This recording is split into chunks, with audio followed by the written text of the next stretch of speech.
Her husband had been dead for 11 days when the letter arrived, telling her she had 30 days to pay $18,000, or lose the only home she had ever known. Ruth Miller was 61 years old. She had buried her husband on a Tuesday, in the small cemetery behind the meeting house, in the same plain wooden casket her own father had helped build for her mother 20 years earlier. She had not slept a full night since, and on the 12th morning of her widowhood, standing at her own mailbox in a black dress she'd already worn to 2 funerals that year, she read a letter from a man she had never met, informing her that her husband had secretly mortgaged their farm 18 months earlier, and that the debt, with interest, now stood at a number she could not have imagined in her worst nightmare. She read it twice. Then she folded it back along its original creases, the way you fold something you're not ready to believe yet, and walked back into a farmhouse that suddenly felt like it belonged to someone else. I need you to sit with that for a second, because I think most of us know exactly what a moment like that feels like, even if the numbers and the details are different. That moment when grief hasn't even finished settling into your bones yet, and the world reaches in and takes one more thing from you before you've even had the chance to catch your breath from the last loss. This is a story about a debt that was never really about money.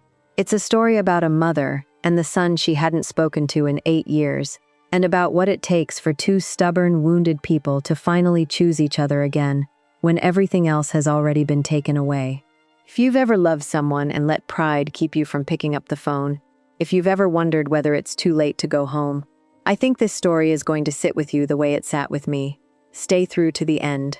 And if it moves you even half as much as I think it will, hit that subscribe button now, because I've got a lot more stories exactly like this one coming, and I'd hate for you to miss the next one. All right, let's go back to the beginning, back before the letter, back to a farm called Miller's Hollow, and to a woman who had no idea her whole life was about to be tested twice in the same month.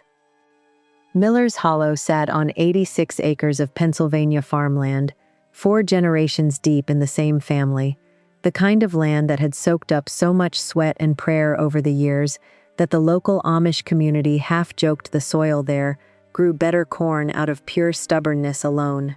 Samuel Miller had inherited it from his father, who'd inherited it from his father before that. And Samuel had spent 40 years of his life working that land, the way his people had worked land for 200 years in this country, with horses instead of tractors, with patience instead of shortcuts, with a quiet, unglamorous devotion that never once asked to be noticed. Ruth had married Samuel when she was 20 and he was 23, and for 41 years, by every account anyone in their community could give you, theirs had been a good marriage, not a loud one. Not the kind you'd find in an English romance novel, but a good one, built on the kind of steady, daily faithfulness that doesn't announce itself, the kind you only really notice by its absence once it's gone. They'd had 3 children, 2 daughters, Sarah and Miriam, both married now, both living within a few miles with families of their own, both good, faithful, present daughters who called on their mother most days and sat with her at the funeral, with their husbands and their children crowded into 3 full pews. And then there was Isaac. Isaac Miller was the middle child, the only son, and for the first 18 years of his life he was, by every measure the community used to measure such things, the pride of the family. Sharp-minded, quick with numbers in a way that surprised his teachers at the one-room schoolhouse, respectful, hard-working, the kind of boy who could fix a broken plow gear by eye and figure a fair price for a load of hay faster than his own father could work it out on paper. Everyone assumed Isaac Miller would take over Miller's Hollow one day. Everyone, including Isaac, for a long time. What nobody quite planned for was Isaac's rumspringa, that stretch of years, common in many Amish communities, when young people are given room to experience the outside world before choosing, fully and for themselves, whether to be baptized into the faith and stay. Most who leave during that time come back. Isaac's older cousin had spent 2 wild years in Lancaster, working construction and driving a truck he wasn't legally supposed to own, and came back at 22, ready to settle down, marry, and never look at the outside world again. Isaac's Rumspringa went differently, because during that time, working a seasonal job at a farm equipment dealership outside town to earn extra money, Isaac Miller met a young English woman named Claire Bennett, who worked the front counter and had a laugh that, according to the 2 or 3 people who witnessed it happen, changed something permanent in him within about 3 weeks. Isaac was 20 when he told his father he intended to marry Claire, leave the community, and build a life in the English world, not out of rebellion, not out of anger at his family or his faith, but simply because, for reasons he struggled his whole life to fully put into words even to himself, he had found something out there that felt, to him, like the truth he'd been quietly waiting his whole life to find permission to want. Samuel Miller did not handle it well. This isn't a story where I'm going to tell you Samuel was a cruel man, because he wasn't. He was a good father who loved his son fiercely, in the particular tight-jawed way that some good fathers love their children, a love that had never learned how to bend, only how to hold firm. And when his only son told him he was choosing to leave, choosing an outside world Samuel had spent his whole life believing led people away from God, something in Samuel simply broke in a way he never found the words to repair. There was no dramatic scene, no shouting match the whole county could hear about. That wasn't Samuel's way.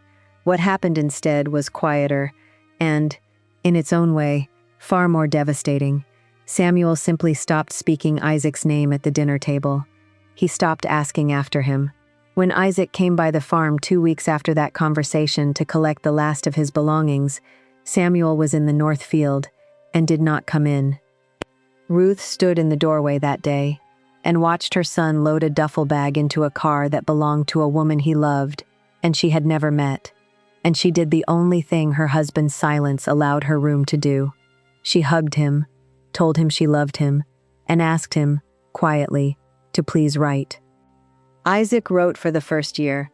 Ruth wrote back every single time, tucking her replies into the mailbox before Samuel came in from the fields, an arrangement that felt, even to her, uncomfortably close to a secret, though she never once thought of it as being disloyal to her husband. It simply felt like the only door she had left open to her son, and she was not willing to let it close. The letters slowed in the second year. Isaac married Claire in a small courthouse ceremony. Neither of his parents attended. Ruth wanted to go and could not find a way past Samuel's silence to make it happen, a decision she would spend years quietly regretting. Isaac took a job at a farm supply company's regional office, discovered he had a genuine talent for the financial and contract side of the business, went back to school part-time, and within 6 years had become a contracts and finance manager at an agricultural lending firm in Columbus, 2.5 hours away. A job that, in a small and painfully ironic way, made him an expert in exactly the kind of paperwork that would one day nearly cost his mother everything. By the time Isaac was 28, the letters had stopped almost entirely, not from anger, just from the particular erosion that happens to any relationship built on stolen half-hours and secret mailbox drop-offs. When life gets busier and the guilt of the whole arrangement gets heavier, and the silence starts to feel, eventually, easier than the effort.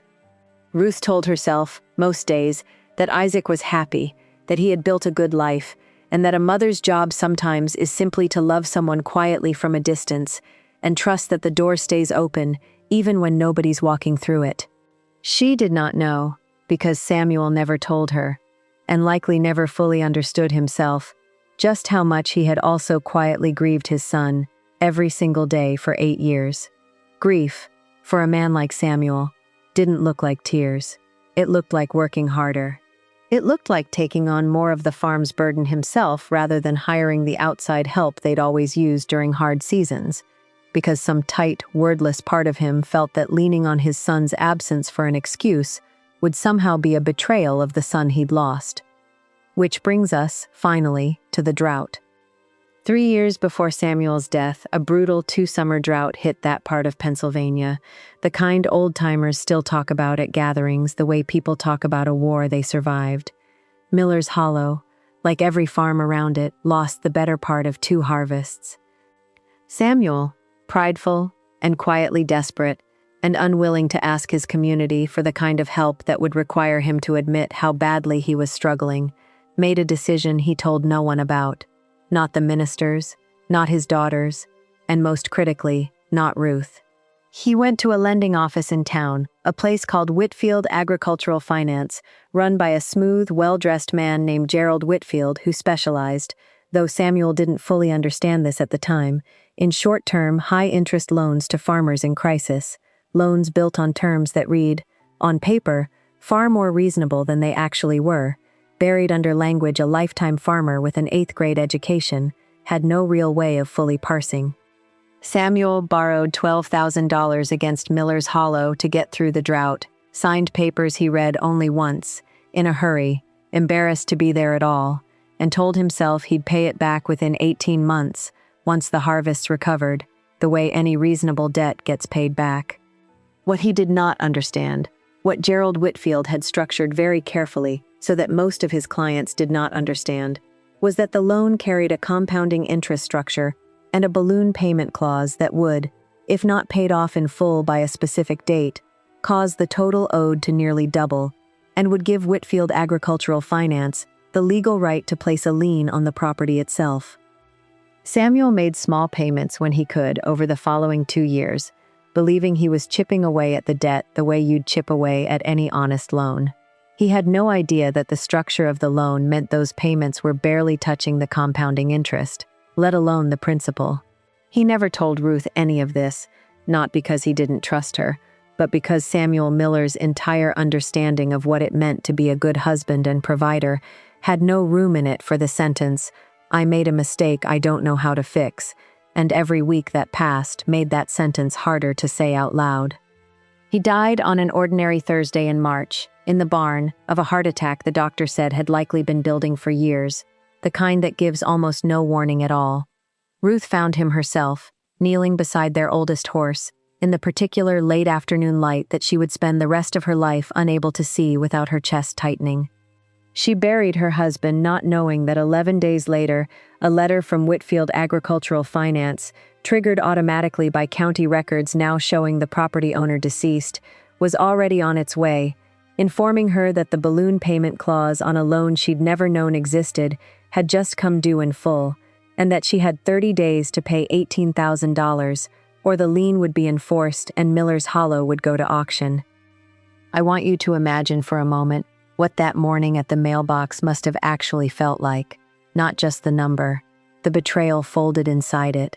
Not a betrayal by Samuel, not really, because grief has a strange way of making room for a person's failures right alongside their goodness, but a betrayal by circumstance itself. 11 days a widow, and already the world was telling her that even her grief was a debt collector's opportunity. Ruth did what generations of women in her community had always done when the ground opened up beneath them. She went to the ministers. She told her daughters. She sat in her kitchen with 3 of the oldest, most trusted men in Miller's Hollow's Amish community, all of whom loved Samuel like a brother, and watched their faces fall as they read the letter and did the math and understood, together, that this was not a debt the community's usual quiet system of mutual aid could absorb. $18,000 in 30 days was not an impossible sum for a community to raise together over time. Amish communities have moved mountains for less, barn raisings and medical funds and rebuilding efforts that would astonish most outsiders. But 30 days was not time. 30 days was a wall. Bishop Eli Fisher, no relation to the blacksmith family from the county over, just a common surname in these parts, sat at Ruth's kitchen table with his hat in his lap and told her honestly that the community would do everything in its power, would take up a collection at every gathering between now and the deadline, but that he did not want to give her false comfort. Even with every family in Miller's Hollow giving generously, they would likely fall several $1,000s short, and that was assuming nothing else in the community needed help in that same stretch of 30 days, which was never a safe assumption. There was also the matter, the bishop said carefully, choosing his words with the caution of a man who did not want to overstep, of the loan document itself. Something about the way it read troubled him, though he could not have said exactly what, or why. He was not a man of contracts and financial language. None of them were. Ruth sat with that discomfort for 2 more days, turning it over, before her daughter Sarah, watching her mother age what felt like 10 years in a single week, finally said the thing none of them had wanted to say out loud. "Mama," Sarah said quietly, "we need someone who understands this kind of paper. We need Isaac." Ruth's first instinct, and she would admit this to Isaac herself, months later, with a kind of raw honesty that surprised them both, was to say no. Not because she didn't want to see her son. God knew how badly, after 8 years of half-written letters and swallowed longing, she wanted to see her son. But because some proud, wounded part of her, the same part that had let Samuel's silence dictate the shape of that relationship for 8 years, recoiled at the idea of calling Isaac now, only after disaster, only when she needed something from the very outside world expertise he'd left the community to build. It felt to her like it would confirm every quiet fear she carried, that she had only ever really valued the parts of Isaac that could still be useful to the world she'd raised him in, rather than the whole complicated, wonderful person he'd actually become. But Sarah was not going to let pride cost her mother the farm. Without telling Ruth, she found Isaac's work number through an old letter tucked in her mother's Bible, and she called him herself. I want to pause the story right here for just a moment, because I know some of you listening have a phone number tucked away somewhere too, a sibling, a parent, an old friend, that you haven't dialed in longer than you'd like to admit, for reasons that probably felt a lot more important 8 years ago than they do right now. If that's you, I hope this story gives you a little bit of courage before it's over. And if you're finding yourself invested in what happens next, go ahead and hit that subscribe button now, because I promise you, the second half of this one is worth staying for. Isaac Miller was in a meeting reviewing a commercial lending contract, 40 minutes into a Tuesday afternoon that looked exactly like every other Tuesday afternoon of his adult life, when his phone buzzed with a Pennsylvania number he didn't recognize. He almost let it go to voicemail. Something, he would later say he had no explanation for it beyond instinct, made him step out of the meeting to answer it. He didn't recognize his sister's voice at first, roughened by 3 days of crying she'd mostly done alone in her car so her own children wouldn't see. And then she said the words that would end up rerouting the entire shape of his year. "Dad passed away 11 days ago," Sarah said, "and now they're trying to take the farm. Mama needs you, Isaac. I know it's been a long time. I know things are complicated, but she needs you, and I didn't know who else to call." Isaac stood in an empty hallway outside a conference room in downtown Columbus, holding a phone against his ear, and felt 8 years of carefully managed distance collapse in the space of about 11 seconds. His father was dead. He had not been told. He had not been at the funeral. Some raw, immediate grief hit him first, sharp and disorienting, followed almost instantly by a second wave of something close to shame, the recognition that a version of himself from 8 years ago might have let that first wave of grief curdle into a defensive anger about not being told sooner, might have let old wounds dictate the next decision, the way old wounds so often do. But Isaac was 32 now, not 24, and 8 years of building a career, a marriage, and a life far from everything familiar had taught him things about himself that the 20-year-old who'd loaded a duffel bag into Claire's car had not yet learned. Chief among them, that grief and pride, left unchecked, cost people time they never get back. "Send me everything," Isaac told his sister. "Every piece of paper. Tonight, if you can. I'm coming home." He told his supervisor he needed emergency family leave, effective immediately. He told Claire, who had never once, in 8 years of marriage, said a single unkind word about the family that hadn't attended their wedding, and who now simply held his hands across their kitchen table and said, "Go. Whatever she needs. Go." Isaac drove the 2.5 hours to Miller's Hollow that same night, arriving well past midnight, headlights sweeping across fields he hadn't seen in 8 years, past a mailbox he'd once loaded a duffel bag beside, up a gravel drive he still, somehow, knew every rut and curve of by memory. Ruth heard the car in the driveway and came to the door in her nightgown and robe, and mother and son stood facing each other in a porch light neither of them had planned for, across 8 years and a funeral he'd missed, and a grief they'd both, in their own separate and stubborn ways, carried mostly alone. Neither of them said anything for a long moment. Then Ruth crossed the porch and put her arms around her son the way she had 8 years earlier, in a doorway, watching him load a car, and Isaac held on to his mother and felt something in his chest that he would later describe when he finally worked up the courage to tell this whole story publicly, as the sound of a door he hadn't even realized was still bolted shut finally coming open. "I'm sorry I wasn't here," Isaac said into his mother's shoulder. "For Dad, for all of it. I'm so sorry, Mama." "You're here now," Ruth said, and for the moment, that had to be enough for both of them. They sat at the kitchen table until nearly 3 in the morning, Ruth making coffee neither of them drank, Isaac reading through every page of the loan documents by lamplight, with the same focused intensity he brought to million-dollar contracts in a downtown office. Except this time, his hands were shaking slightly the entire time, because this contract had his mother's whole life folded inside it. By the time the sun came up, Isaac Miller understood 2 things with total clarity. The first was that Gerald Whitfield's loan agreement contained a compounding interest structure that, while technically legal in the state of Pennsylvania if properly disclosed, had almost certainly not been properly disclosed to a 63-year-old farmer with an 8th-grade Amish education, in language that met the state's actual consumer protection disclosure requirements. The second thing Isaac noticed, reading the signature page for the 3rd time with the particular pattern recognition instinct 8 years in contract law had built into him, was smaller and far more explosive. There was a secondary co-signature line on an amendment page dated 4 months before Samuel's death, a signature purporting to be Ruth's, authorizing an increase to the loan's collateral terms. Ruth had never signed it. She'd never even seen that page. She told Isaac so with total, unshaken certainty, and when Isaac held the signature up next to a grocery list in her actual handwriting sitting on the kitchen counter, the difference, even to an untrained eye, was obvious. Someone at Whitfield Agricultural Finance, whether Gerald Whitfield himself or someone working for him, Isaac didn't yet know, had forged Ruth Miller's signature to strengthen the lender's legal position on a loan that was already sitting right at the edge of predatory lending law.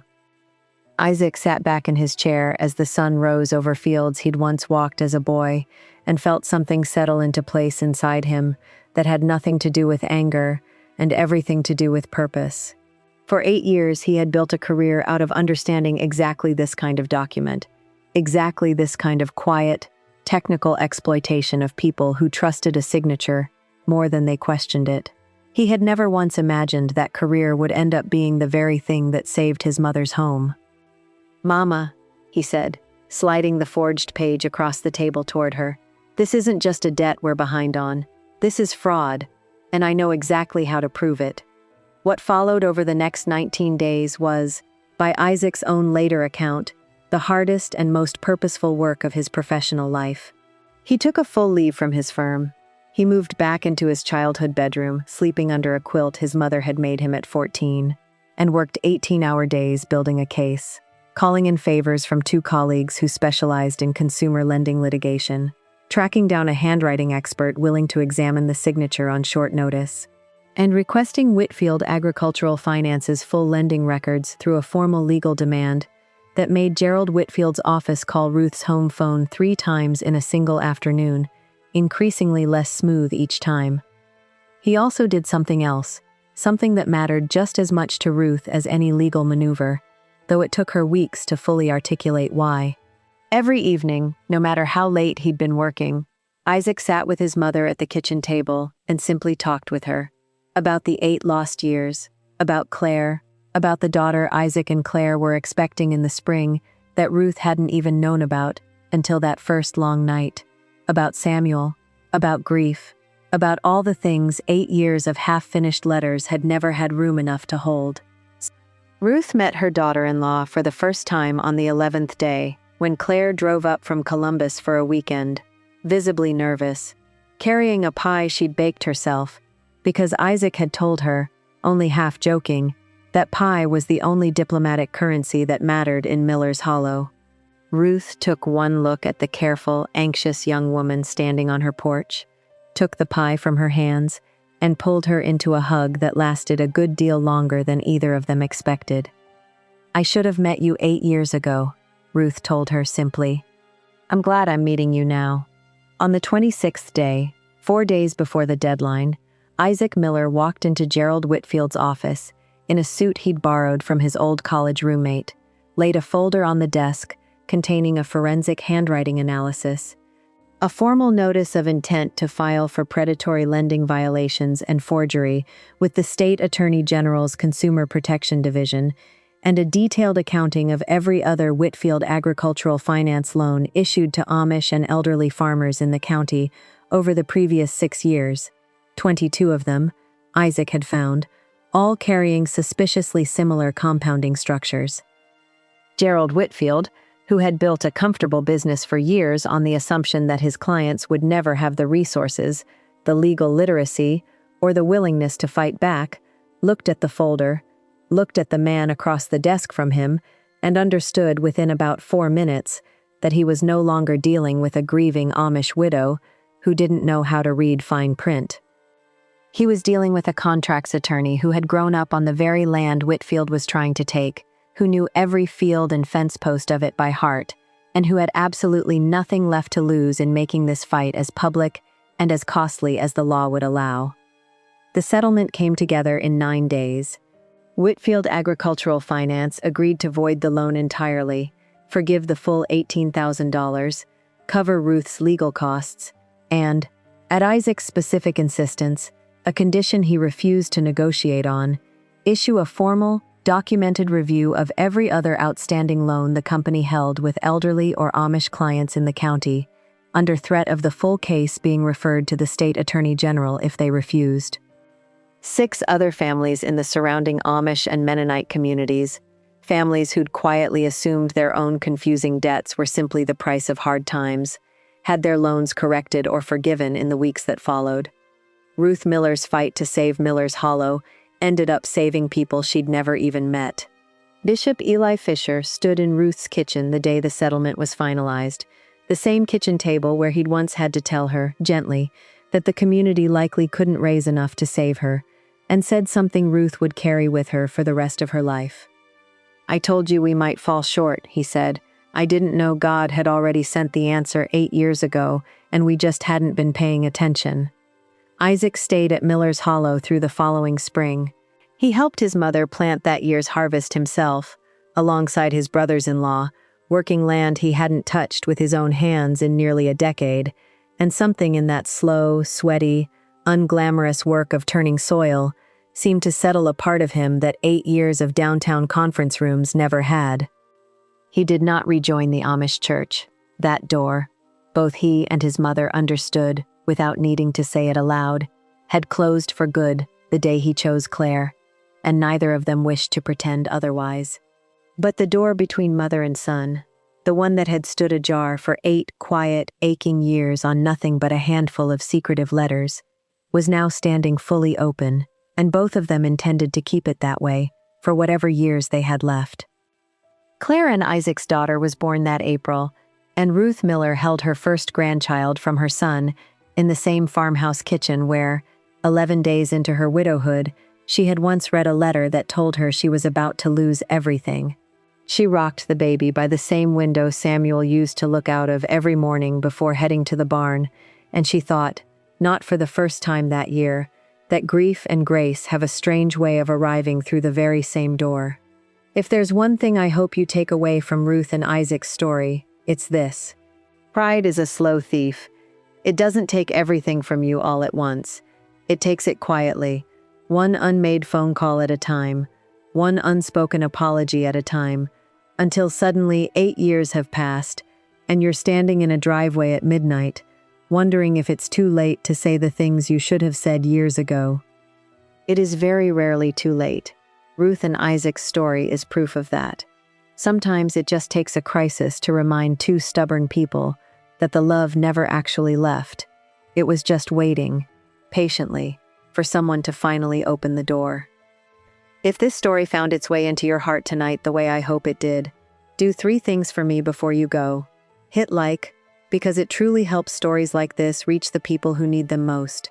Subscribe, because there's a new one just like it waiting for you every single week. And leave a comment telling me this. Is there someone in your own life you've been meaning to call? I'd love to know I helped even one person pick up that phone tonight. Thank you for spending this time with me and with Ruth and Isaac's story. Take care of yourselves and take care of the people you love while you still have the chance to.